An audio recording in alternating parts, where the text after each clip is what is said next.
Deux duels ont été livrés par la maestro Valérie ce lundi 7 septembre 2020 dans le jeu de karaoké N'oubliez pas les paroles.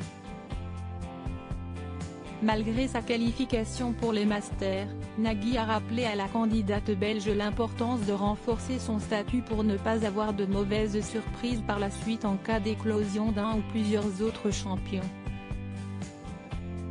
Valérie se rattrape pour son premier match. Valérie a défié Aurélie en commençant par une interprétation du morceau Le Chanteur par Daniel Balavoine tandis que l'outsider a misé sur Au Café des Délices de Patrick Bruel.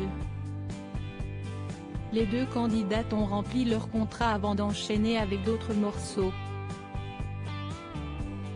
Les Sucettes de France Gall et L'Horloge tourne de Michael Miro ont été joués par l'orchestre. Avec un succès, 271-70, la maestro s'est adjugée une 28e victoire. En finale, elle tout gâchait puisqu'elle est tombée sur le cap des 20 000 € alors que 10 000 € lui tendaient les bras. Une place de maestro confortée, une mésaventure vite oubliée lors de son match avec la jeune Justine, intronisée sur le titre Shake It Off de Taylor Swift. La Belge a de nouveau démarré avec 50 points avant que son adversaire ne sélectionne Lettre à France de Michel Polnareff.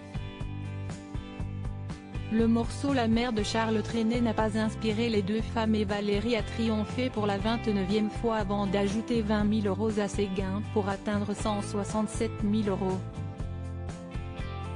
Elle est désormais 17e plus grande maestro. 2,08 puis 3,06 millions de téléspectateurs ont été mobilisés, représentant des parts de marché s'élevant à 16,2 et 17,1%. France 2 s'est situé à un point derrière TF1, leader en access grâce à Demain nous appartient. En moyenne, 13,6% des femmes de moins de 50 ans ont répondu présentes.